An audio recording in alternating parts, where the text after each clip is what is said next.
হাইরে আমি জানি না আজকের মাহফিলে কোন ফুতে জানি বসছে, তার বউ তারে কথায় কথায় কইছে তোমরা তো দুই তিন ভাই মিলা এক মা বাপরে তুমি একা খাওয়াও, তোমার দুই তিন ভাই কি খাওয়াইতে পারে না?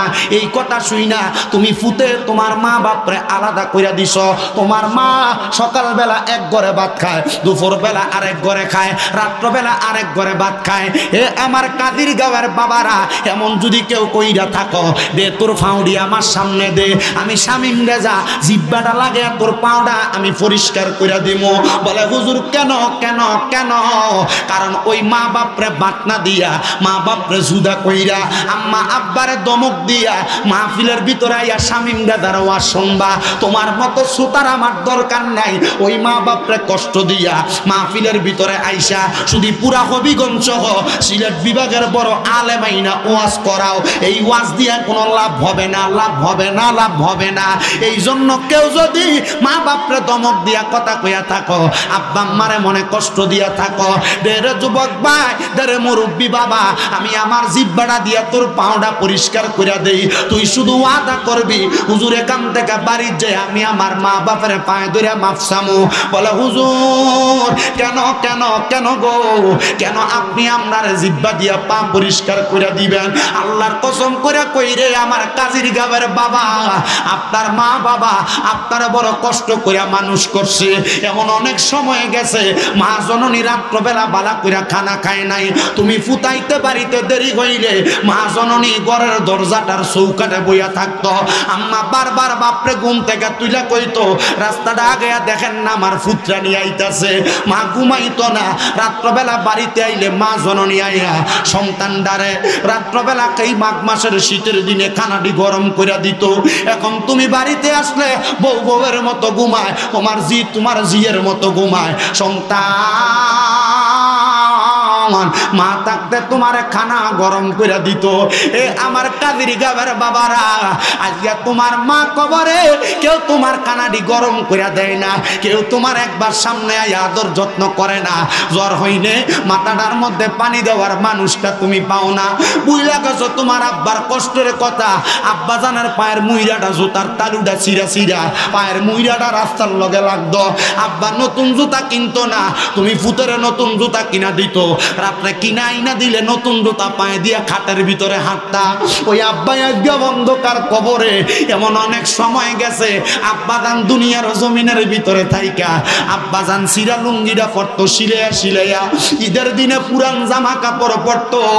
আব্বার যদি জিগাইতা আব্বা আপনি যে নতুন জামা কাপড় পরেন নাই, আব্বা উত্তর দিত আমার কি এখন আর ঈদের বয়স আসেনি, তোরা না নতুন জামা কাপড় পরবি। আব্বা বাবার কথা বলতো না। সন্তান ওই বাপ মা বড় কষ্ট করে তোমারে মানুষ করছে, ওই আব্বা আম্মা নিজের বড় না খাইয়া নিজের কষ্ট দিয়া তোমারে মানুষ করছে। আল্লাহর দুগাই রে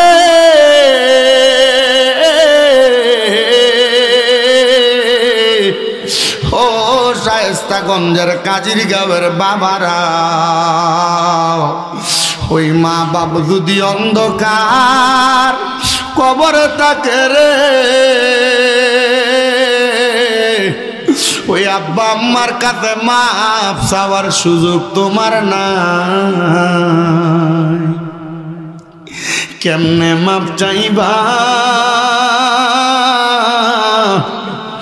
আমার নবী শিখিয়ে দেয়, হে আমি নবীর উম্মতের দল, কোন সন্তানের মা বাপ মারা যাওয়ার পরে গো, ওই সন্তান যদি রব্বির হামহুমা কামা রব্বায়ানি সগীরা বইলা চোখের মণিকোটার মধ্যে একটা মাসির মাথা পরিমাণ পানি চাইয়া কান্দে, ওই সন্তানের চোখের পানি মাটিতে পড়ার আগে আমার আল্লাহ তাআলা ওই সন্তানের মা বাবার জীবনের গুনাহ মাফ করে দেয়। আমার ভাইয়ারা বাবারা, গভীর মনোযোগ অন্তরের কান লাগান বাজানো। আমি এই কাদিরগাঁও এলাকায় এই প্রথম আগমন করছি, এর আগে আর কোনো দিন আসি নাই। এই জন্য আমার রাখি ভাই সাবজেক্ট দিতে পিতা মাতার খেদমত। এই পিতা মাতার খেদমতের ওয়াজ বহু বক্তা করে, কিন্তু আমরা সমাজে মা বাপরে বাদ দেয় না এমন ফুতের অভাব নাই। কথা কোন ঠিক কিনা? এই পিতা মাতার ওয়াজ আপনাদের কাদিরগাঁওয়ের মসজিদের ইমাম সাহেব খতিব সাহেব করে, কিন্তু মা বাপরে 2 ভাই 3 ভাই ঝগড়া করে আলাদা করে দেয় এমন ফুতেরও অভাব নাই। কথা কোন ঠিক কিনা? এই জন্য বাবা ভাইয়েরা বন্ধুরা, কেন ফুতে মা বাপরে বাদ দেয় না? কেন ফুতে মা বাপরে বড় হওয়ার পর জায়গা দেয় না? কেন ফুতে মা বাপরে বড় হওয়ার পর বালা সম্মান দিয়া কথা কয় না? আপনি শুধু ফুতেরে দোষ দিলে চলবে না, আপনি মা বাবার দোষের কত জানতে হবে। এবার মুরব্বীরা কইব, দেখছুনি আবার হুজুর দিয়ে আমরারে দোষারোপ বানাই। ও বাবা, আমার হাতের মধ্যে দেখেন, আপনার এটা কি দেখা যায়? কি এর বোতল? এটার দাম কত? জোরে কন্যা করে 20 টাকা। ও বাবা, দোকানের মধ্যে থেকে যদি আমি পানির বোতলটা নিয়া মুখটা বাইঙ্গা আমি যদি পানিটা খাইয়া বোতলটা ফালাইয়া দিয়া চলে আসি, দোকানদার আমারে দুলাভাই কইয়া ডাকবো? দেখা না দিলে মারতো না? আমারে মারতো না? তার মানে বোঝা যায় দোকান থেকে পানির বোতল কিনতে গেলে 20 টাকা লাগবে বিনিময়। কি আপনারা মনে হয় এমন ভাবে এনে বইছেন, একবার মাসুম মারফেটের থেকে বাইরেছেন আর ওয়াজে বইছেন। এটা একটা ক্লাসের মতো। আমি প্রশ্ন করবো, আপনার উত্তর দিবেন। আমি হুজুর কইলাম না স্যাংরা সুংরা মানুষ, হুজুর একটু বেতাইল্লা, আমার ওয়াজের ধরনে বেতাইল্লা। মাঝে মাঝে দেখবেন আমার কথা শুনলে আপনার রাগ ওঠে, আবার মাঝে মাঝে দেখবেন যে আমার কথাটা উচিত কথা, হুজুর জাগা মতো ওয়াজা করছে। এর লাগা রাগ উঠলে রাগদামানির দিকে সে বন্ধ করে নেবেন, আর যখন ভাল লাগবো তখন আমার লাগে দোয়া করে নেবেন। কাবা শরীফের ইমাম সাহেব এর মারে কষ্ট দিত। কি দিত? কষ্ট দিত। এর মা যখন মনে কষ্ট হয়তো তখন দোয়া করতো, আল্লাহ এ ফুতে আমার কষ্ট দে, তুমি তারা কাবা ঘরের ইমাম বানাও। কারণ মা বাপ যখন কষ্ট পায় তখন আল্লাহ দোয়া কবুল করে। তখন এবিডি আর বদ দোয়া করতো না, এবিডি কষ্ট টাইমে কি করতো? দোয়া করতো। তো কাবা শরীফের ইমাম সাহেব চেহারা দিয়েছে কালা। এবার আল্লাহর কাছে এবার জিজ্ঞাসা, আপনি যে কাবা শরীফের ইমাম হয়েছেন, এর পিছনে সবচেয়ে বেশি অবদান কার? তো আমার মার। ও কেমন অবদান? তো আমার মা যখন আমার প্রতি নারাজ হইতো তখন আমার মা আমার বদদোয়া দিত। বলে বদদোয়াটা কি করতো? মা রাগ হইলে আমার বদদোয়া না করে আমার লাগে কইতো, আল্লাহ আমার এই ফুটরারে তুমি কাবার ইমাম বানাও। আমার মার এই কষ্ট রাগনের সময় এই দোয়াটা করোনা, আমি কাবার ইমাম হয়ে গেছি। জোরে করুন মার হাবা।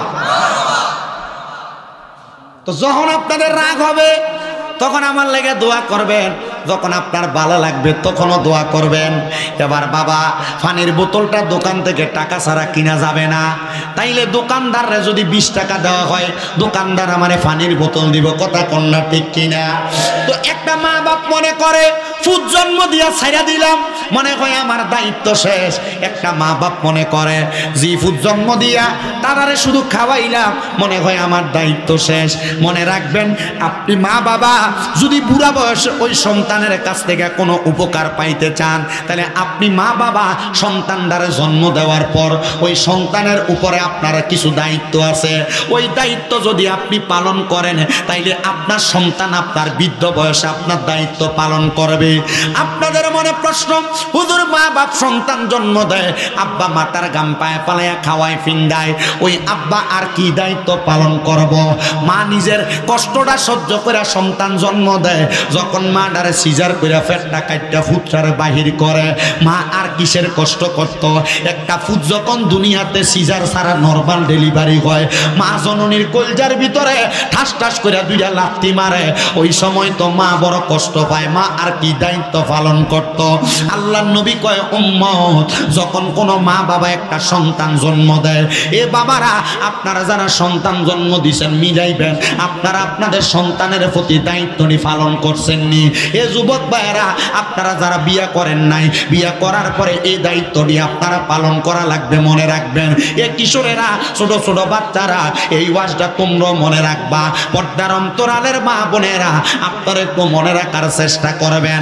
আল্লাহর নবী কয়, উম্মত উম্মত, একটা মা বাবা সন্তান জন্ম দেওয়ার পরে একটা মা বাবার 6টা দায়িত্ব, কোন হাদিস শরীফে কয় 5টা দায়িত্ব।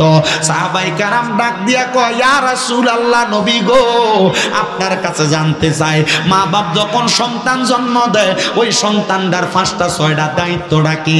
আমার নবী কয়, উম্মত, কোন সন্তান যখন সন্তান জন্ম দেয়, জন্ম দেওয়ার পরে মা বাবার 1 নাম্বার দায়িত্ব, ওই সন্তান জন্ম নেওয়ার পর তার কানের মধ্যে মা বাবা আজান দিয়া দেওয়া, কানের মধ্যে আজান দিয়া দেওয়া, এটা মা বাবার দায়িত্ব।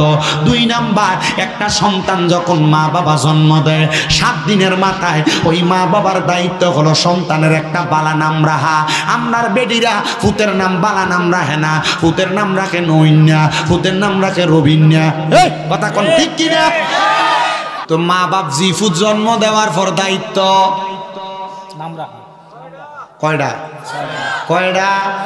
6টা। সাহাবায়ে কেরাম কয়, নবী গো, 6টা দায়িত্ব কি কি আপনি বলেন না? আমার নবী কয়, 1 নাম্বার, সন্তান জন্ম হওয়ার পর কানে আজান দেওয়া। 2 নাম্বার, সন্তান জন্ম নেওয়ার পরে ওই সন্তানের ভালো নাম রাখা। আমরা সমাজের মানুষ ভালো নাম রাখে না, নাম রাখে তেরা বেহা। ও বন্ধু আমার, 3 নাম্বার দায়িত্ব, সন্তান জন্ম নেওয়ার 7 দিনের মাথায় ওই সন্তানের মা বাবা সন্তানের মাথার চুলডি কামাইয়া দেওয়া, মুন্ডাইয়া দেওয়া। 4 নাম্বার দায়িত্ব, সন্তান জন্ম নেওয়ার পর ওই সন্তানের মা বাবা সন্তানটার নামের উপর আকিকা দেওয়া 7 দিনের মাথায়, যদি পারে, না পারলে যেই কোনো সময় সন্তানের নামের উপর আকিকা দেওয়া। 5 নাম্বার, সন্তান যখন দুনিয়ার জমিনে 7 বছরের হয়, সন্তান যখন 7 বছরের হয়, মা বাপ সন্তানদের নামাজের জন্য বলা, 10 বছরের হইলে নামাজের জন্য প্রহার করা। আর 6 নাম্বার দায়িত্ব, একটা মা বাবা সন্তানটারে আল্লাহর কোরআন শিক্ষা দেওয়া। নবী গো, আল্লাহর কোরআন যদি শিক্ষা না দেয় তাহলে লাভটা কি হবে? বলে লাভ হবে না, বরঞ্চ ওই মা বাবার লস হবে। ইয়া রাসূলুল্লাহ, নবী গো, ও দয়ার নবী, মায়ার নবী, রাহমাতুল লিল আলামিন নবীজি, একটা মা বাবার কেমন লস হবে? আপনারা যারা আপনাদের সন্তানদেরকে কোরআন শিখান না, মনে করতেছেন সন্তানরা কিন্ডারগার্টেনে পড়ান, সকালবেলা কান্দের মধ্যে 1.5-2 কেজি বই ঝুলিয়ে দিয়া সন্তানটারে আপনি মাদ্রাসায় না পাঠাইয়া, মক্তবে না পাঠাইয়া ডাক্তার বানাইবেন, ইঞ্জিনিয়ার বানাইবেন, ম্যাজিস্ট্রেট বানাইবেন, বানান, অসুবিধা নাই। তবে আপনি আপনার সন্তানটারে কোরআন শিখান, এটা হলো ফরজ ইবাদত। এটা না করলে আমার আল্লাহর নবী কয়, ওই কোরআন যদি সন্তান না পড়তে পারে, কাল কবরে হাসরে মিজান ফুলসেরাতের পারে যখন ওই সন্তান যাবে, সন্তানকে বলা হবে, সন্তান তুমি আল্লাহ তাআলার কোরআন তেলাওয়াত করো। সন্তান কোরআন তেলাওয়াত করতে পারবে না, তখন সন্তানকে বলা হবে, এরে সন্তান, এ কাজীর গাঁয়ের অমকের ছেলে অমক, তুমি কেন আল্লাহর কোরআন পড়তে পারো না? সন্তান বলবে, আমার আব্বা আমারে কোরআন শিখায় নাই, আমার আব্বা আমারে স্কুলে পড়াইছে, আমার আম্মা আমারে কোরআন শিখায় নাই, আমার আম্মা আমারে কিন্ডারগার্টেনে পড়াইছে, আমার আব্বা আম্মা দুনিয়ার ব্যস্ততায় ছিল, আমারে কোরআন পড়ার জন্য বলে নাই। তখন বলবে, এই সন্তানের মা বাপরে ডাক দাও। এই সন্তানের মা বাপ যখন আসবে, বলবে, তুমি কেন তোমার সন্তানরে কোরআন শিখাও নাই? তখন বলবে, আমি কেন কোরআন শিখাই নাই জানে, আমি আমার সন্তানটারে কোরআন শিখানোর সময় পাই নাই। আমি বিদেশ ছিলাম, আমি কাঁধে ঢাকায় ছিলাম, আমি কাঁধে সিলেটে ছিলাম, আমি ব্যবসা নিয়ে ব্যস্ত ছিলাম। সন্তানের মা বলবে, সকালবেলা ঘুম থেকে উঠতে পারি নাই, আমার সন্তানের শরীর ভাঙ্গা যাইব, এই জন্য সকালে উঠে মক্তবে পাঠাই নাই। 8টা 9টা 10টার দিকে আমার সন্তানটারে আমি স্কুলে পাঠাইয়া দিছি, এই জন্য কোরআন পড়াইতে পারি নাই। আল্লাহর কসম রে, আল্লাহর কসম, হে আমার এই শায়েস্তাগঞ্জের কাজেরি গাঁয়ের ভাই বাবারা, মনে রাখবা, যখন এই সন্তানের বাবা মা জবাবটা দিবে, সন্তানের আব্বা আম্মারে টান দিয়ে ফুলসেরাতের সামনে নিবে, ফুলসেরাতের পারে নিয়া ওই সন্তানের আব্বাটার হাতগুলা দিব ফুলসেরাতের ওই পারে, পাগুলা দিব ফুলসেরাতের এই পারে।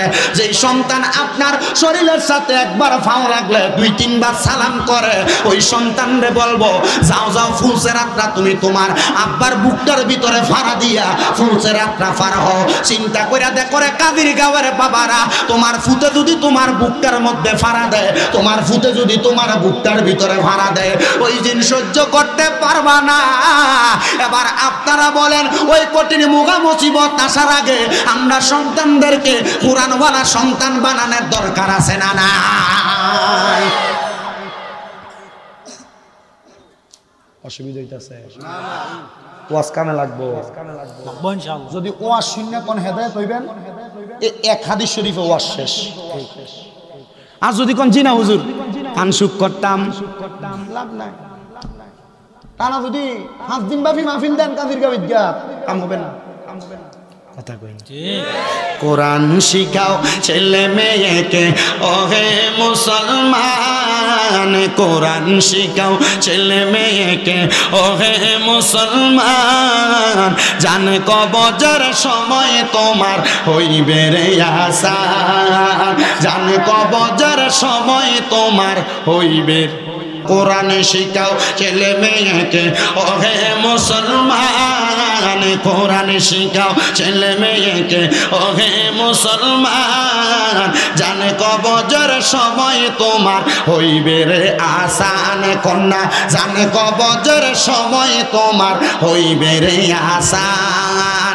একটি ছেলে আলেম হলে ওরে পড়বে কোরআন মৃত্যু কালে, কন্যা একটি ছেলে আলেম আরে পড়বে কোরআন মৃত্যু কালে, হাইরে দূর হবে বিয়াদবে শয়তান থাকবে রে ঈমান, জানে কবজের সময় তোমার হইবে রে আসান কন্যা, জানে কবজের সময় তোমার হইবে রে আসান।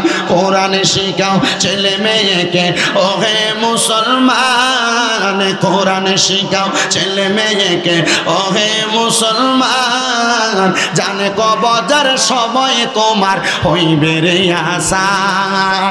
একটি মেয়ে আলেমা হলে ওরে পড়বে কোরআন মৃত্যু কালে, আরে দূর হবে বিয়াদবে শয়তান থাকবে রে ঈমান, দূর হবে বিয়াদবে শয়তান থাকবে রে ঈমান, জানে কবজের সময় তোমার হইবে রে আসান, জানে কবজের সময় তোমার হইবে রে আসান। হাইরে কোরআন শিখাও ছেলে মেয়েকে ওহে মুসলমান, কোরআন শিখাও ছেলে মেয়েকে ওহে মুসলমান, জানে কবজের সময় তোমার হইবে রে আসান। আল্লাহুম্মা সাল্লি মাওলানা মুহাম্মাদ ওয়া আলা আলি সাইয়্যিদিনা। আমার কাজিরগাঁও এলাকার ভাই বাবারা বন্ধুরা একটু মনোযোগ দিয়ে বয়ানটা শ্রবণ করবা, তাহলে মা বাবার 6টা দায়িত্ব বুঝা পাইছেন নি? পাইছেননি? 1 নাম্বার আজান দেওয়া, হুজুর আপনি কইেন, আপনি তো জানেন। 1 নাম্বার, 2 নাম্বার নাম রাখা, 3 নাম্বার মাথা কামা, 4 নাম্বার এই মাশাআল্লাহ, হ্যাঁ ঠিক আছে। আল্লাহ আমার বেশি শ্রোতা লাগতো না তো, কারণ ওয়াজে সবাই হেদায়েত না, 2-1টা হেদায়েত হলে চলবে। 4 নাম্বার আকিকা, 5 নাম্বার নামাজের জন্য 7 বছর থেকে বলা, 10 বছর থেকে মারা ফাইলটা। 6 নাম্বার কোরআন শিখান, যদি না শিখান বাপের বুকে ভাড়া দিয়া ফুটে ফুলছেরাত ফার হইব, এমন দরকার নাই। এই জন্য আপনি যদি এই 6টা দায়িত্ব নির্দিষ্ট পরিমাণ পালন করেন, তাহলে আপনার সন্তান হবে আল্লাহওয়ালা, আপনার সন্তান হবে নবীওয়ালা, আপনার সন্তান হবে কোরআনওয়ালা, আপনার সন্তান দুনিয়ার জমিনের ভিতরে তাইকা আমার আল্লাহ এবং রাসূলের পথ মতে চলবে। আর ওই সন্তানটা দুনিয়ার জমিনের ভিতরে আম্মা আব্বারে কোনোদিন কষ্ট দিবে না, বৃদ্ধ বয়সের মধ্যে মা বাপরে বৃদ্ধাশ্রমে দিবে না, মা বাপরে আলাদা করবে না। হাইরে আমি জানি না আজকের মাহফিলে কোন ফুতে জানি বসছে, তার বউ তারে কথায় কথায় কইছে, তোমরা তো 2-3 ভাই, তোমরা 2-3 ভাই মিলা এক মা বাপরে তুমি একা খাওয়াও, তোমার 2-3 ভাই কি খাওয়াইতে পারে না? এই কথা শুই না তুমি ফুতে তোমার মা বাপরে আলাদা কইরা দিছ। তোমার মা সকালবেলা এক ঘরে ভাত খায়, দুপুরবেলা আরেক ঘরে খায়, রাত্রবেলা আরেক ঘরে ভাত খায়, যায়। এ আমার কাদির গাঁয়ের বাবারা, এমন যদি কেউ কইরা থাকো, দে তোর ফাউডি আমার সামনে দে, আমি শামিম রেজা জিব্বাটা লাগে তোর পাউডা আমি পরিষ্কার করে দিব। বলে হুজুর কেন কেন কেন? কারণ ওই মা বাপরে বাটনা দিয়া, মা বাপরে জুদা কইরা, আম্মা আব্বারে দমক দিয়া মাহফিলের ভিতরে আইয়া শামিম রেজার ওয়াজ শুনবা। তোমার মতো সুতার আমার দরকার নাই। ওই মা বাপরে কষ্ট দিয়া মাহফিলের ভিতরে আইসা শুধু পুরা হবিগঞ্জ সহ সিলেট বিভাগের বড় আলেম আইনা ওয়াজ করাও, এই ওয়াজ দিয়া কোনো লাভ হবে না, লাভ হবে না, লাভ হবে না। এই জন্য কেউ যদি মা বাপরে দমক দিয়া কথা কইয়া থাকো, আব্বা আম্মারে মনে কষ্ট দিয়া থাকো, দেরে যুবক ভাই, দেরে মুরব্বী বাবা, আমি আমার জিব্বাটা দিয়া তোর পাউডা পরিষ্কার করে দেই, তুই শুধু ওয়াদা করবি হুজুর এখান থেকে বাড়ি যে আমি আমার মা বাপের পায়ে ধরে মাফ চামু। বলে হুজুর কেন কেন কেন গো, কেন আপনি আপনার জিব্বা দিয়া পা পরিষ্কার করে দিবেন? আল্লাহর কসম করে কই রে আমার কাজির গাঁয়ের বাবা, আপনার মা বাবা আপনার বড় কষ্ট করে মানুষ করছে। এমন অনেক সময় গেছে মা জননী রাত্রবেলা বালা কইরা খানা খায় নাই, তুমি ফুটাইতে বাড়িতে দেরি হইলে মা জননী ঘরের দরজাটার চৌকাটে বইয়া থাকতো। আম্মা বারবার বাপরে ঘুম থেকে তুইলা কইতো রাস্তাটা আগে দেখেন না আমার ফুতরা নিয়ে আইতাছে। মা ঘুমাইতো না, রাত্রবেলা বাড়িতে আইলে মা জননী আইয়া সন্তানডারে রাত্রবেলা এই মাঘ মাসের শীতের দিনে খানাটি গরম করে দিত। এখন তুমি বাড়িতে আসলে বউ বউয়ের মতো ঘুমায়, তোমার জি তোমার জিয়ের মতো ঘুমায়। সন্তান মা থাকতে তোমার খানা গরম করে দিত। এ আমার কাদির গাঁয়ের বাবারা, আজকে তোমার মা কবরে, কেউ তোমার খানাটি গরম করে দেয় না, কেউ তোমার একবার সামনে আদর যত্ন করে না। জ্বর হইলে মাথাটার মধ্যে পানি দেওয়ার মানুষটা তুমি পাও না। বুঝলা গেছো তোমার আব্বার কষ্টের কথা, আব্বা জানার পায়ের মুইরাটা জুতার তালুটা চিরা চিরা পায়ের মুইরাটা রাস্তার লগে লাগতো। আব্বা নতুন জুতা কিনতো না, তুমি ফুতের নতুন জুতা কিনা দিত, রাত্রে কিনা আইনা দিলে নতুন জুতা পায়ে দিয়া খাটের ভিতরে হাঁটতা। ওই আব্বা আজ্ঞা অন্ধকার কবরে। এমন অনেক সময় গেছে আব্বাজান দুনিয়ার জমিনের ভিতরে থাইকা আব্বাজান সিরা লুঙ্গিটা পরতো সিলাইয়া সিলাইয়া, ঈদের দিনে পুরান জামা কাপড় পরতো। আব্বার যদি জিগাইতা আব্বা আপনি যে নতুন জামা কাপড় পরেন নাই, আব্বা উত্তর দিত আমার কি এখন আর ঈদের বয়স আসেনি, তোরা না নতুন জামা কাপড় পরবি। আব্বা বাবার কথা বলতো না। সন্তান ওই বাপ মা বড় কষ্ট করে তোমারে মানুষ করছে, ওই আব্বা আম্মা নিজের বড় না খাইয়া নিজের কষ্ট দিয়া তোমারে মানুষ করছে।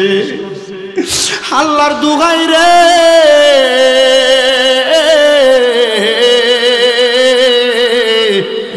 ও শায়েস্তাগঞ্জের কাজির গাঁয়ের বাবারা, ওই মা বাপ যদি অন্ধকার কবরে থাকে রে, ওই আব্বা আম্মার কাছে মাপ চাওয়ার সুযোগ তোমার নাই। কেমনে মাপ চাইবা? আমার নবী শিখিয়ে দেয়, হে আমি নবীর উম্মতের দল, কোন সন্তানের মা বাপ মারা যাওয়ার পরে গো, ওই সন্তান যদি রব্বির হামহুমা কামা রব্বায়ানি সগীরা বইলা চোখের মণিকোটার মধ্যে একটা মাসির মাথা পরিমাণ পানি চাইয়া কান্দে, ওই সন্তানের চোখের পানি মাটিতে পড়ার আগে আমার আল্লাহ তাআলা ওই সন্তানের মা বাবার জীবনের গুনাহ মাফ করে দেয়। হায়রে সন্তান,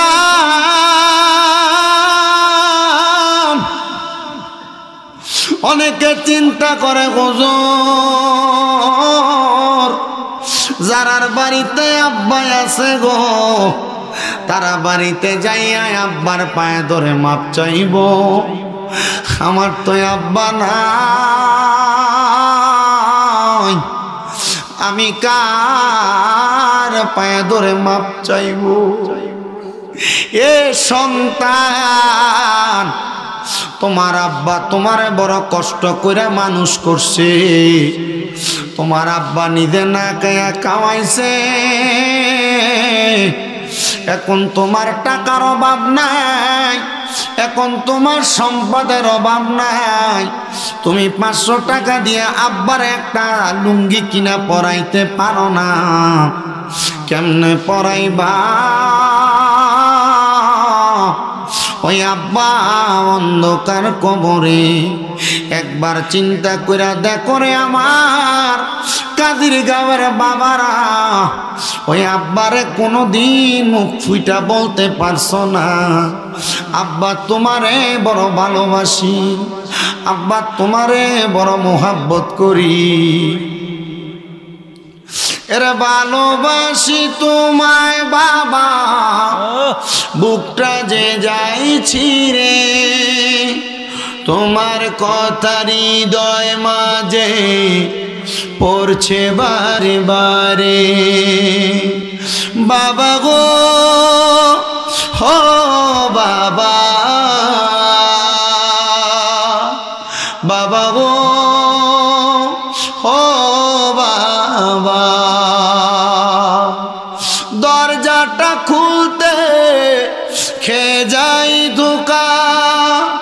বাবা বুঝি বলছে এলে নাকি খোকা, বুকের ভিতরটা লড়ে চড়ে ওঠে, সবাই আছে শুধু বাবা নেই, শুধু বাবা নেই, শুধু বাবা নেই,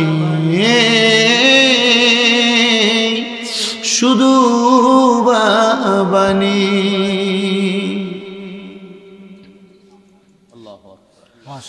হায়রে সন্তান, এ কাজীর গাঁয়ের বাবা, ওই আম্মা আব্বার মনে কষ্ট দিয়া মক্কায় যাইবা হজ করতে।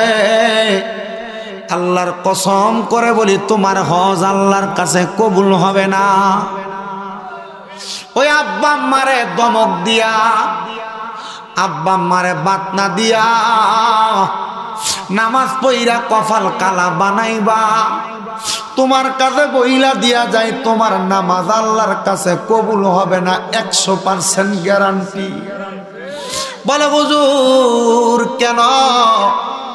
আল্লাহর নবী বলতেছে সাখাতুর রাব্বি ফি সাখাতিল ওয়ালিদাইন, আম্মা আব্বার অসন্তুষ্টিতে আমার আল্লাহ অসন্তুষ্টি হয়ে যায়।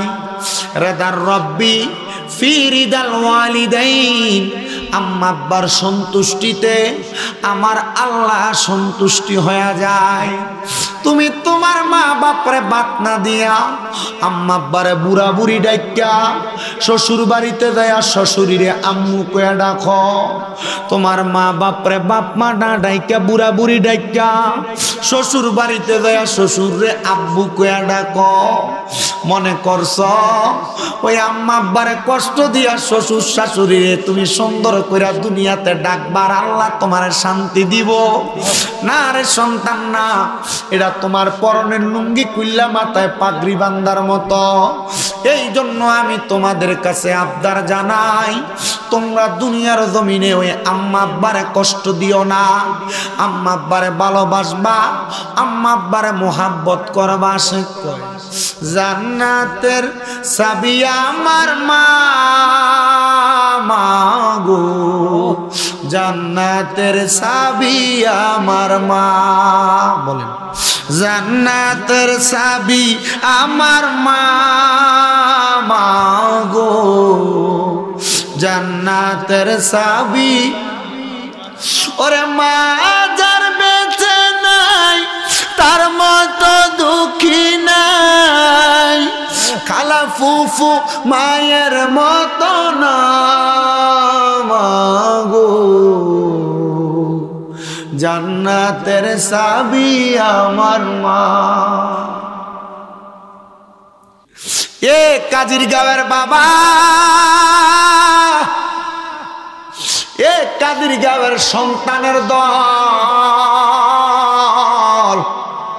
হে কাদির গাঁয়ের বাবারা,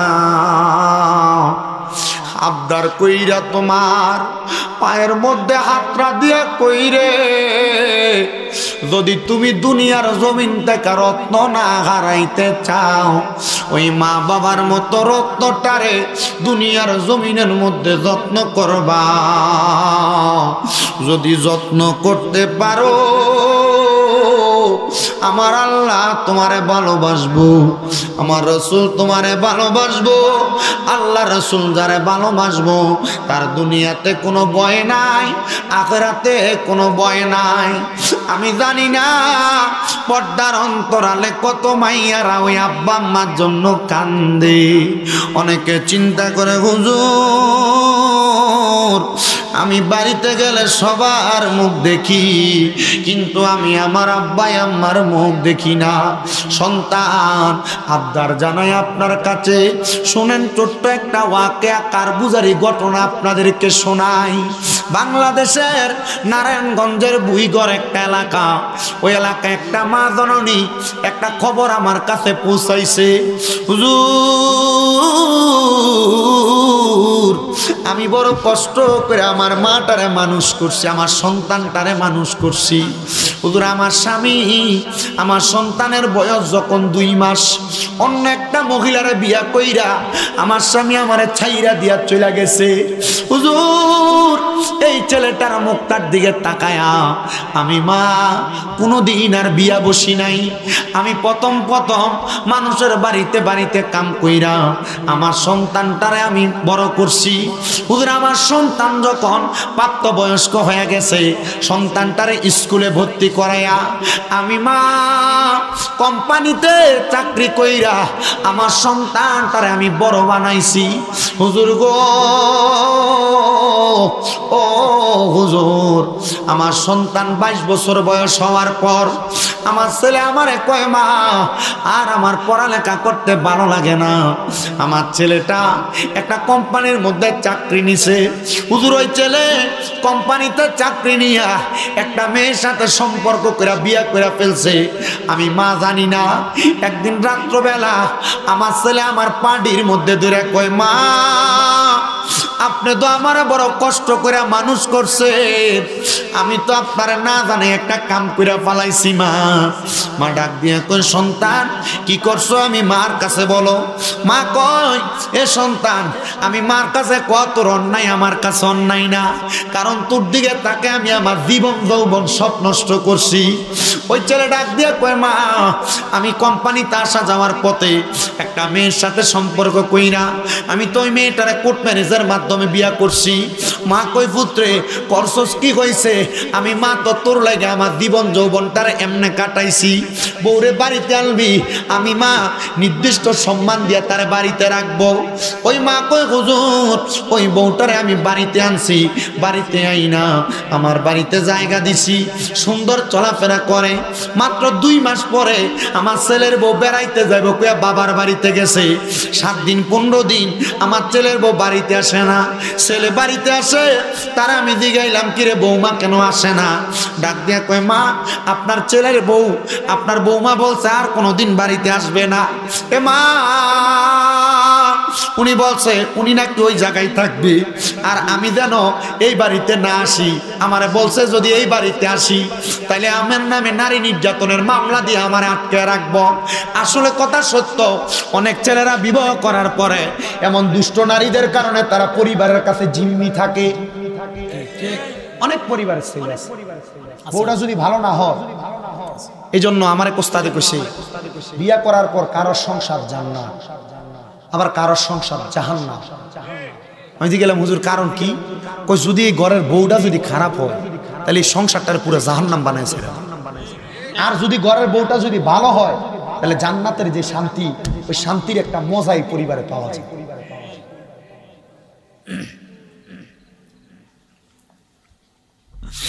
আমার কাজির গাঁয়ের বাবা,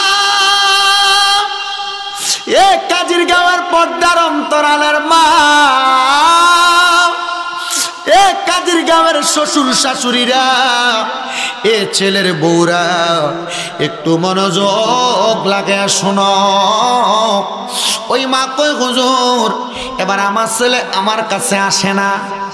হুজুর 2-3 মাস হয়ে যায় আমার ছেলে আর বাড়িতেও আমারে দেখতে আসে না। ছেলে চইলা গেছে, হঠাৎ একদিন বাজারে আমার সাথে দেখা, আমি তারে ডাক দিলাম আমার সঙ্গে কথা বলবে, এমন টাইমে তার বউ পেছনের দিকে ফিরা তার দিকে চোখটা গোরানি দেওয়ার সাথে সাথে আমার বুধে আমার লগে কথা না কইয়া আমার কাছ থেকে বিদায় হয়ে গেছে। হুজুর আসরের পরবর্তী সময়ে এই ঘটনা, এশারের সময় আমার বুধে বাড়িতে আমি মার পায়ের মধ্যে দৌড়া দৌড়া কান্দে, আমারে কয় পুত্রে, আমারে কয় মা আমি আপনার দিকে চাইতে পারছি না কেন জানেননি? আমার বউ কইছে আমি যদি আপনার সাথে যোগাযোগ রাখি আমি পুত্রে নাকি মামলা দিয়া জেল কাটাইবো। মা ডাক দিয়া কই হুজুর আপনি একটু দোয়া করেন আমার পুত্রার লাইগা।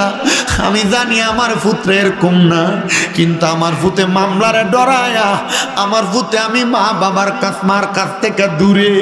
হুজুর আমি আমার পুতের কাছে কামাই খাইতে চাইছি না, আমি আমার পুতের কাছে তার কামাই টাকা চাইছি না, ভাত কাপড় চাইছি না।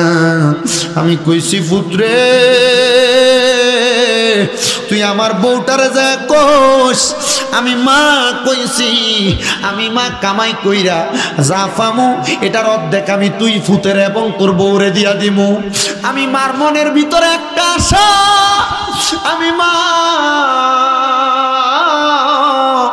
সকালবেলা ঘুম থেকে উঠটা তুই ফুতের মুখটা একবার দেখতাম। আমি মা একটাই আশা,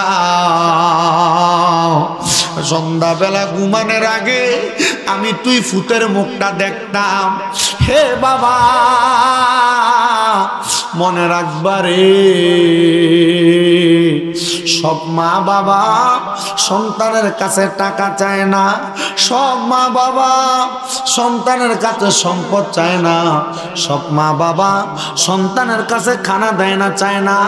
মা বাপ শুধু চায় সন্তানের চেহারাটা দেইকা দেইকা মা বাবার মনটা শান্তি করতে। হে বাবা আপনারা বলেন, আচ্ছা যে মাটা নিজের কামাইয়ের টাকাটা পর্যন্ত ফুতের লেগা কোরবান করে দিত চায়, এই মাটা কি খারাপ হইতে পারে না? যে মাটা শুধু কইছে ফুত্রে তোর কাছে কিছু চাই না, শুধু সকাল একবার তোর মুখটা আর সন্ধ্যা একবার তোর মুখটা দেখতাম চাই, আমরা কমতে মাটা খারাপ না? খারাপ না? আপনার মা বাপ আপনার কাছে মাঝে মাঝে বিভিন্ন বিষয় নিয়ে প্রশ্ন, আপনার বিভিন্ন বিষয় নাক গলা, আর আপনি দমক দিয়া কন তোমরা বুঝো না, কে বহেরান দমক দিয়া।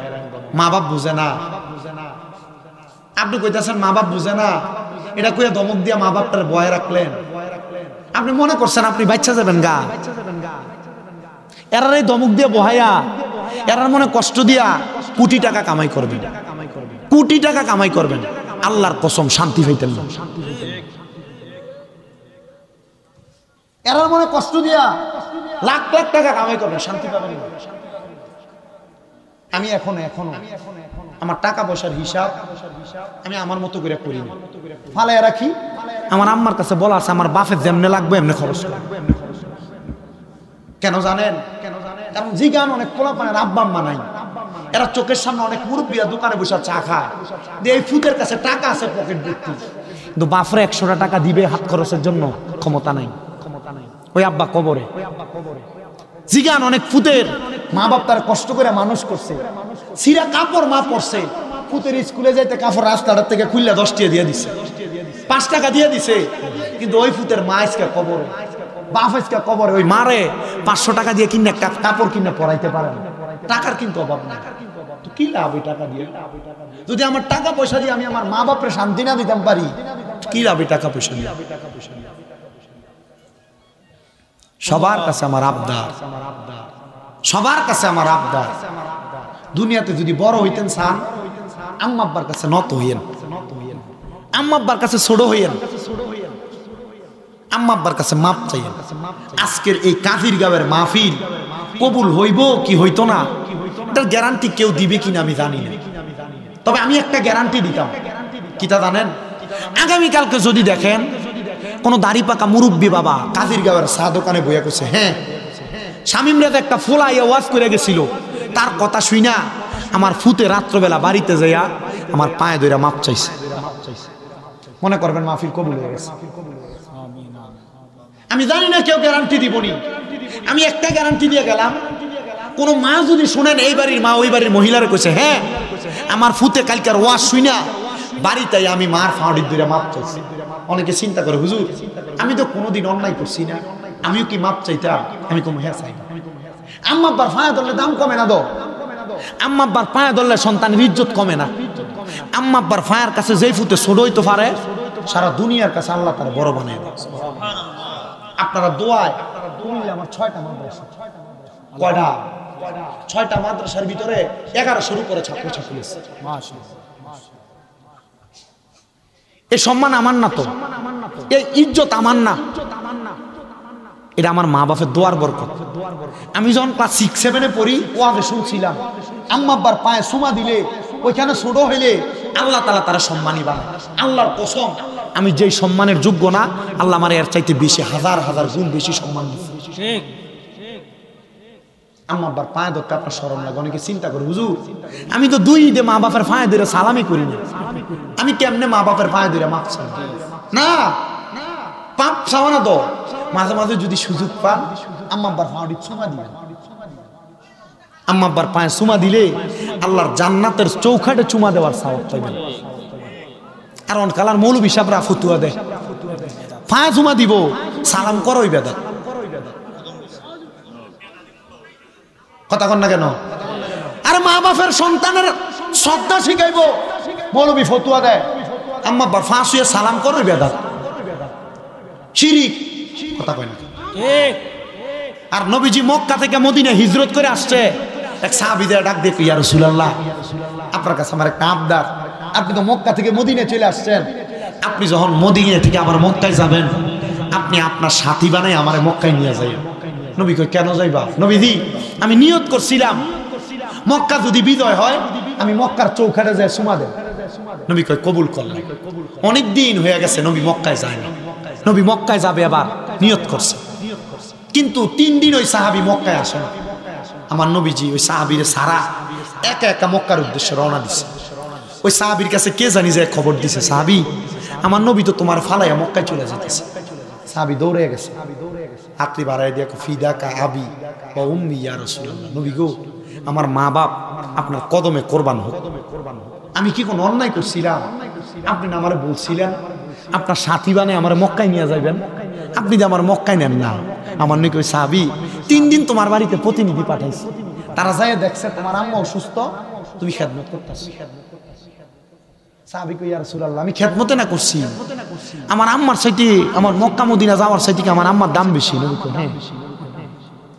নবী কই, হ্যাঁ দাম বেশি। তো ইয়া রাসূলুল্লাহ আমি না নিয়ত করছিলাম মক্কার চৌকাটে চুমা দেব। নবী কই, সাহাবী আম্মাটা কি বাচ্চা আছে? ইয়া রাসূলুল্লাহ আছে। বাড়িতে যাও আম্মার পাউডার ভিতরে চুমা দাও। নবী কই, কেন? কই, মার পায়ে যদি চুমা দাও আল্লাহর জান্নাতের চৌকাটে চুমা দিলে যে সওয়াব, এই সওয়াব পাইবা। সুবহানাল্লাহ। কোনদিন দিছেন চুমা? দিছেন?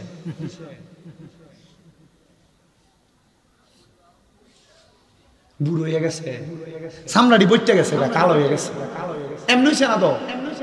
ওই যে ক্ষেতের ভিতরে রোয়া রইছে, আব্বা উত্তি উত্তি হাঁড়ে লাড়ি বট দিয়া খেতে আলিনি জল লাগাইছে, পুরো একখানি খেত আব্বা একা একা রইছে। আপনি ফুতের খাবারের লাগে কিন্তু এখন আব্বার মাথাটা বেয়া হয়ে গেছে। আব্বা যে কষ্ট করে আইতে মাথাতে কই মাথা দিয়ে কাম করে আইছে, এখন আব্বা রাত্রবেলা মা মা করে কোয়ায় চিল্লায়, আবার ফাউডির ব্যথা করে, আবার ফাউডির এমনি এমনি আসারে। এমনি হচ্ছে না, আপনি ফুতের শরীরে রক্ত দিয়ার গোস্তরি বানাই দিছে, এই আব্বার নিজের রক্তরি ফানি করে আপনি রক্তরি বানাইছে, আপনি আব্বার দমক দেন। এই আব্বা কোনো কথা বলে আমি ভাবতাম না, ওইটা হি মা বাপ। এই সন্তানের দল, আপনাদের কাছে আমার আবদার থাকবো, যদি মনে করেন জীবনে কোনো কিছু করবেন আগে আব্বা আম্মারে খুশি করবেন, এরপরে আপনার সব কাজ। আগে এরারে খুশি করবেন সব কাম। এই কাজিরগাঁওয়ের সুন্নি যুব ছাত্র সমাজের উদ্যোগে 9তম মাহফিল না, এই মাহফিল যদি 100 বছরও করে, আর যদি আপনি যদি আপনার মা বাপের কথারে ডিনাই করেন, অবহেলা করেন, কোনো লাভ হইতো না। আপনার কাছে আমার আবদার, আপনাদের পায়ে ধরে বইলা দিয়া গেলাম, জীবনে উন্নতি করতেন চান, এই কামটা কইরেন। বহুত বাপ মা রাত্রে বালিশে মাথা লাগে, চোখের পানি ছাইরা দেয়, কান্দে। ফুতে আমার নি দমকটা দিচ্ছে, ফুতে আমার বাদ দে না, ফুতি দিব কি জানি কইছে, আইয়া আমার দমক দিয়া লাইছে। ফুত, তুমি কাম শেষ করে বাড়িতে আইছ, বউ তোমার কি তা জানি কইছে, তুমি যে মা বাবার দমক দিয়া লাইলা। আল্লাহর কসম কইরা কই, আল্লাহর কসম কইরা কই, এই ফুত জীবনে মানুষ হইতো হইব।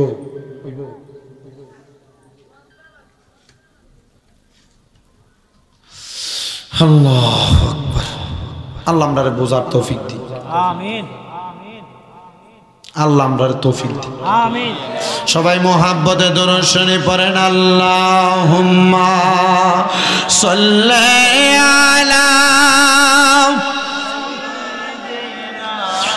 মাওলানা মুহাম্মদ ওয়া আলা আলি সাইয়্যিদিনা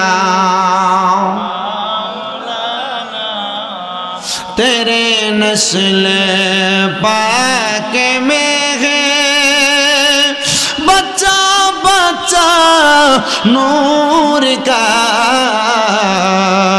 तो है आईने नूर तेरा सब घराना नूर का।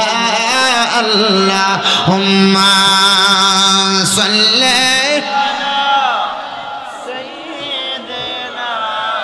मौलाना मुहम्मद वाला आले सैयदना। আমার কাজিরগাঁও এলাকার ভাই বাবারা, ও পর্দার অন্তরালের মা বোনেরা, আসেন আরেকটা কারগুজারি ওয়াকে আপনাদেরকে শোনায়া দেই। আল্লাহ পাকের একজন বন্ধু যার নাম হযরতে আব্দুল্লাহ মারুফ রুসাফি রহমতুল্লাহ আলাই। আব্দুল্লাহ মারুফ রুসাফি রহমতুল্লাহ আলাই বলেন, আমি দুনিয়ার জমিনের মধ্যে কত জায়গায় কতভাবে ঘুরলাম, কিন্তু আমি আব্দুল্লাহ মারুফ রুসাফি একদিন ব্যবসার কাজে আমি সামদেশ থেকে ইয়ামেন পর্যন্ত গেছি। ইয়ামেনে যাওয়ার পথে আমি একটা গোরস্থানের সামনে দিয়া যাইতেছি। আমি আব্দুল্লাহ মারুফ রুসাফি হঠাৎ করে দেখতেছি ওই কবরের সামনে দিয়া যাওয়ার সময় একটা কবরের ভিতর থেকে কান্নার আওয়াজ আমার কানে আসতেছে। সুবহানাল্লাহ, জোরে কোন নাউজুবিল্লাহ। আব্দুল্লাহ মারুফ রুসাফি একটা ডাক দিয়া কয়, জগতের মানুষ রে, আমি ওই কবরের সামনে দিয়া যখন হাইটা যাই, আমি আমার কানের মধ্যে কান্নার গুনগুন গুনগুন আওয়াজ শুনছি। ওই কান্নার আওয়াজটা শুই না আমি আব্দুল্লাহ মারুফ রুসাফি ওই কবরের সামনে দাঁড়াইছি। আমি কত কবরের দিকে তাকাইলাম, আমি আমার কলবের চোখটা দিয়া কবরের দিকে নজর করার চেষ্টা করলাম, কিন্তু কবরের দিক থেকে কোনো কিছু আমি দেখতে পাই না।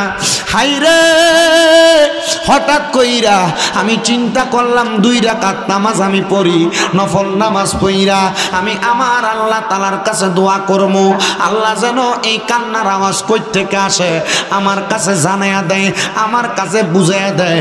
আব্দুল্লাহ মারুফ রুসাফি কয়, জগতের মানুষ, আমি এবার আমার নামাজের মুসল্লাটা লইয়া আমার চোখের সামনে বিছাইয়া ওই কবরস্থানের পার্শ্ববর্তী একটা জায়গাতে বিছাইলাম।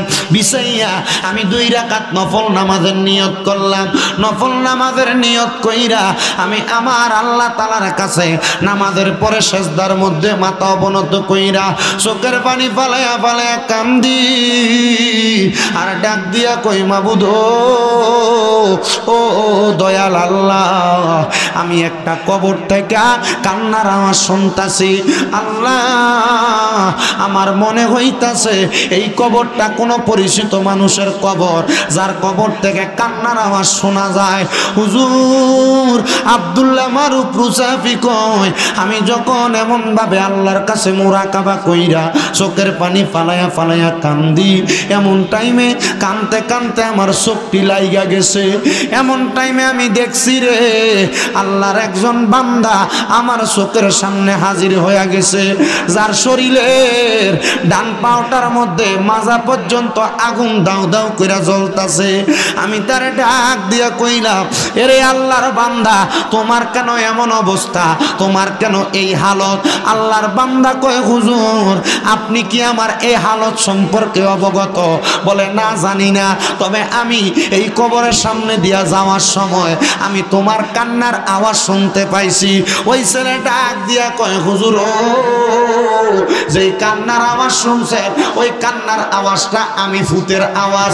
এ বাবা, তোমার কবরে কেন এত আযাব, তোমার কবরে কেন এমন অবস্থা? আর তোমার পুরাটা দেহ ভালো, তোমার শরীরের পা তাইকা, তোমার পাতা তাইকা ডান পায়ের একবারে মাজা পর্যন্ত কেন আগুনের মধ্যে জ্বলতাছে? ছেলেটা ডাক দিয়া কয়, হুজুর কেন এমন অবস্থা জানেন? আমার একটা স্বভাব ছিল, আমি দুনিয়াতে ভালো মানুষ ছিলাম না, আমি নেশা করতাম।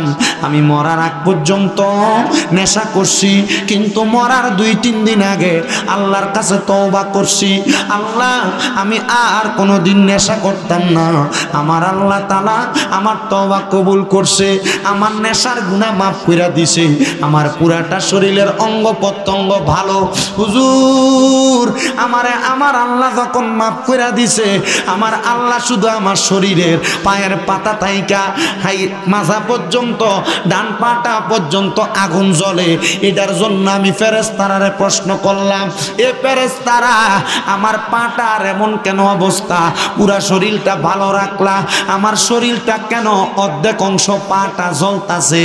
আমার ফেরেশতারা জবাব দেয়, মনে করো ওই দিনের কথা, যেই দিন রাত্রবেলা তুমি নেশা করে তোমার বাড়িতে আসছো, তোমার মা তোমার ঘরের দরজাটা খুইলা দিছে, দরজাটা খুইলা দেওয়ার পরে তুমি তোমার মায়ের কাছে নেশার জন্য কিছু অর্থ চাইছিলা, তোমার মা তোমার নেশার জন্য অর্থ দেয় নাই, তখন তুমি তোমার মারে তোমার পা দিয়া লাথি দিয়া ঘরের বাহিরে ফালাইয়া তুমি ঘরের মধ্যে প্রবেশ করছো। এ সন্তান, সকালবেলা তুমি আবার স্বাভাবিকভাবে তোমার সময় কাটাইছো, তোমার মা তোমারে কিছু বলে নাই, তার মতো জীবন কাটাইছে। সন্তান, তোমার মরার পরেও তোমার মায়ের মনে তোমার ওই লাথির কষ্টটা আছে।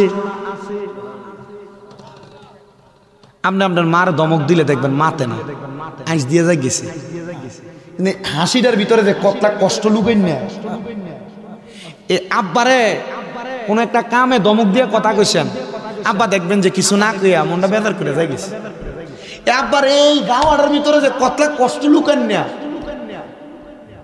আপনি ফুতে যদি জানতেন, আপনি আব্বার ফাও ছাড়লেন হোক না যতক্ষণ না আব্বা কইছে যে মাফ করে দিছে,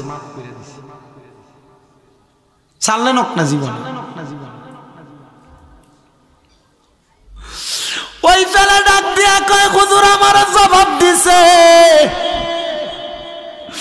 আমি যে আমার মা ডারে লাত্তি দিছি,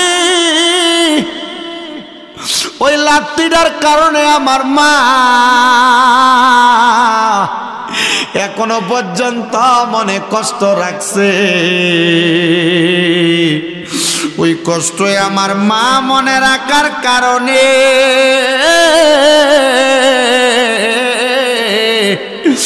আমার আল্লাহ আমার পুরা জীবনের গুনাহ মাফ করছে, কিন্তু আমার মা ওই লাঠিটার কারণে আমার এই ডান অংশটারে আমার আল্লাহ মাফ করে নাই। আগুনের মধ্যে জ্বালাইতাছে, আগুনের মধ্যে পুরাইতাছে। হায়রে আমার কাদির গাঁওয়ের বাবা হযরত আব্দুল্লাহ মারুফ রুসাফি বলে, আমি আবার এই কবরস্থান এলাকার পুরাটা এরিয়া যাচাই করলাম।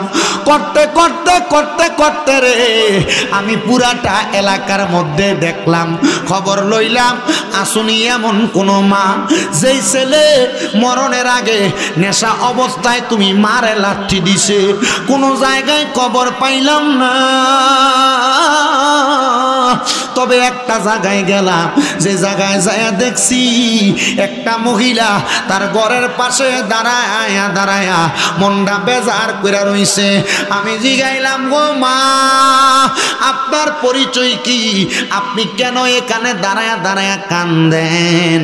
উনি আমারে ডাক দিয়া কই, আমার কোনো পরিচয় নাই, আমি সন্তান হারা, আমি সন্তানের বউ হারা, আমি স্বামী হারা, আমি এই জন্য মনটা খারাপ কইরা রাস্তার পাশে দাঁড়ায়া রইছি। এ মহিলা আপনার কাছে জানতে চাই, আপনি বলেন না আপনি কেন এখানে বাসেন?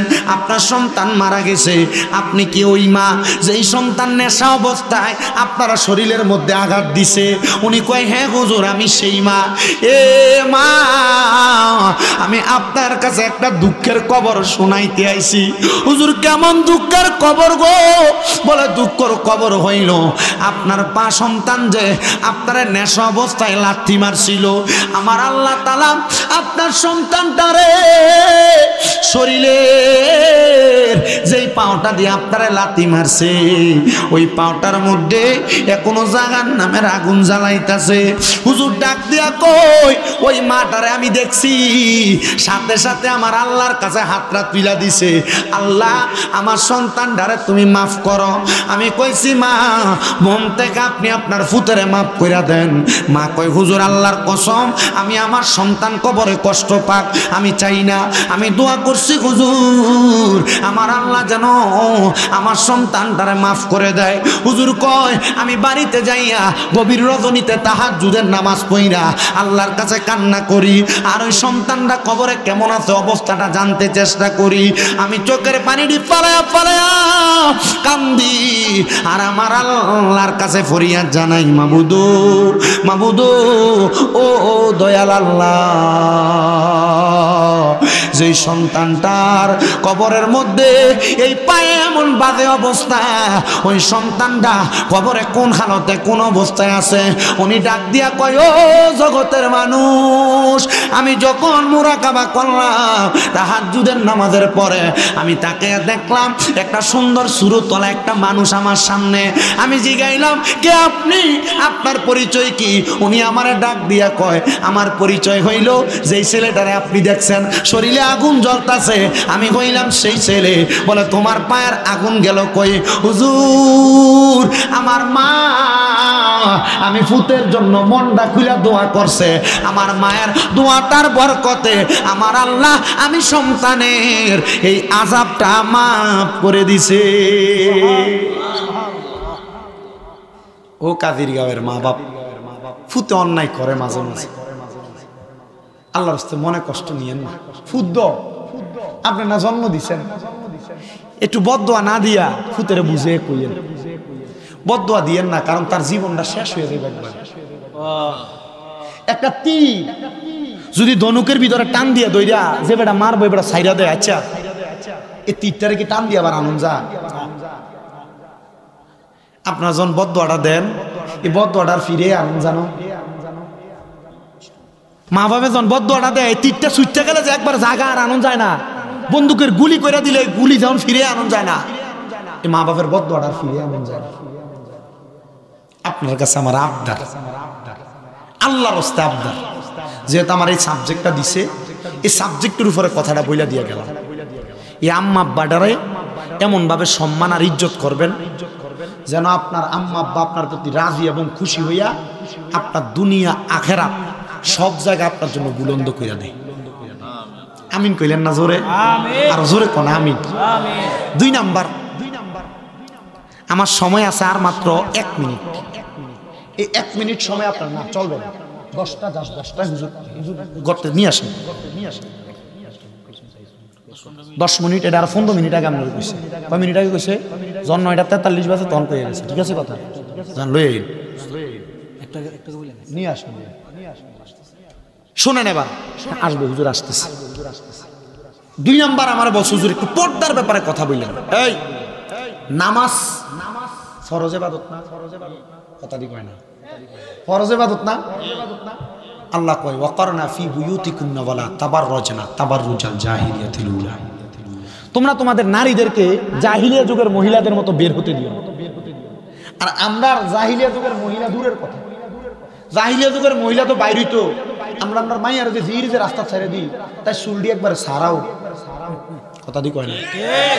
আবার আমরা মায়েরা কিন্তু আমরা ছেলের বউরা, আমরা নিজের বউরা কিন্তু বোরকা পরে, কিন্তু এমনি উলঙ্গ থাকলে যা দেওয়া যায় তো বোরকা পরলে এখন তাই দেওয়া যায়।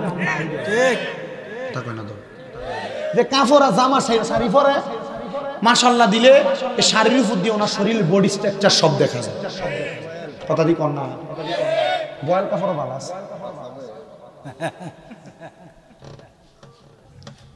আপনি নামাজ পড়বেন, আপনার বউ বেফরদা কাম হইতো না তো,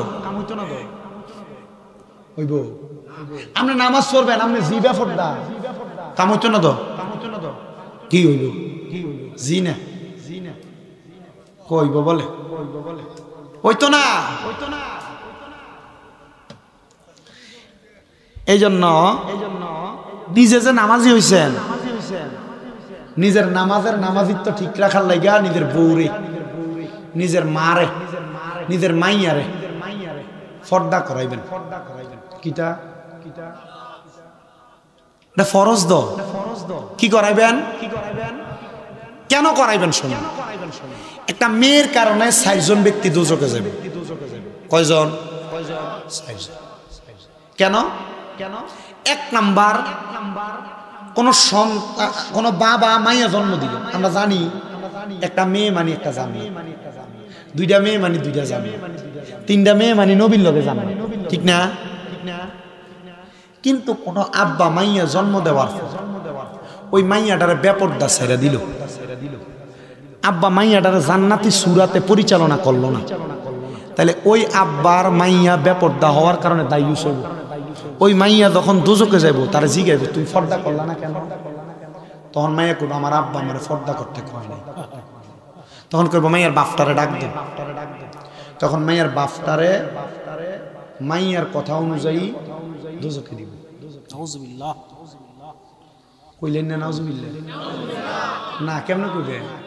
আপনার মাইয়া দি এলাকার যে গায়ে হলুদের অনুষ্ঠান হয়, মাশাআল্লাহ মাই হলুদের জামা পইরা শাড়ি পইরা মাইয়া নাচে, কথা কয় না? ঠিক কিনা হুজুর? আরে তারা তো মোটামুটি মনে করেন যে হুজুর 3 জন বইয়ে রয়েছে, তারা ওয়াজ করলে তো 3 ঘন্টা এমনি ওয়াজ করবো। আমি উদা কই আর কেমন আছে না নাই? কথা আসেনি। 2 নাম্বার, কোন ভাই যদি তার বোনকে পর্দা না করে, মা গো পর্দা করে, হ্যাঁ হুন্ডার পিছনে করে তার বোন লয়ে পুরো শাস্তাগঞ্জ ঘুরে ওই শাপলা ফুলের বিলে যা, কথা কন না কা? আছে না নাই? ভাইয়ের মোবাইল ধরে আর বোনে টিকটক করে না, আছে? কবরে গেলে তোমরা ফিটটা ঠিকঠাক করবো, ঠিক আছে নি? ওই আইয়ে প্রধান অতিথি মারহাবা কর। আচ্ছা শেষ। ওই ভাই যদি বোনের পর্দা না করায় তাহলে ভাইয়ে বোনের কারণে কোথায় যাবে? দুজকে। আমরা এনে যারা যারা আছি মোটামুটি অনেকেই কোনো না কোনো মায়ের সন্তান, ঠিক কিনা? কোনো সন্তান যদি তার মারে পর্দা না করায় ওই সন্তান তার মার কারণে কিন্তু আটকে যাবে।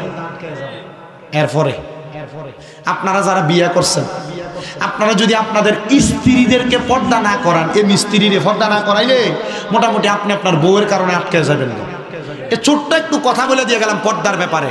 আপনারা আপনাদের স্ত্রী, আপনাদের মেয়ে, আপনাদের বোন এবং আপনাদের মা এদেরকে পর্দা করাইবেন। পর্দা যদি না করান নচেত এটার কারণে আপনি নিজে আটকা পড়বেন। আল্লাহ তাআলা আপনাদেরকে আমাকে এই কথাগুলোর উপরে আমল করার তৌফিক দান করুন। আপনারা আস্তে আমিন বলছেন, আরো জোরে পড়েন আমিন, আরো মহাব্বতে কোন আমিন। আপনারা আমার লাগে দোয়া করবেন তো ইনশাল্লাহ। শুধু আমার লাগে না, আমার মাদ্রাসা ছাত্রর লাগে দোয়া করবেন। আল্লাহ যেন আমার ছাত্রদের সিনার ভিতরে কোরআনের এলেম দান করে। আপনাদের শায়েস্তাগঞ্জ, হবিগঞ্জ, ব্রাহ্মণবাড়িয়ার অনেক পোলাপান আছে, হেফজখানা মাদ্রাসা, তো ওইখানে পড়ালেখা করে। আপনারা শুধু দোয়া করবেন আল্লাহ যেন আমার ছাত্রদেরকে কবুল করে। সবাই একটা জোরে তাকবীর দেন।